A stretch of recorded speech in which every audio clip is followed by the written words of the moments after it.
FitLab PGH treats movement as a lifestyle, not just an activity. Our tip for today: remember that not every movement activity has to have a specific goal of how long, how far, how fast, how hard. Sometimes you can just move.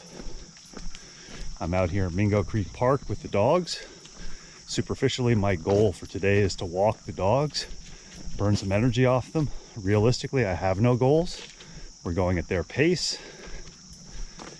And the gift that I found from having dogs for almost 20 years is the fact that it gives me time to either think and come up with ideas if I want to, or just be, relax, get ready for the day.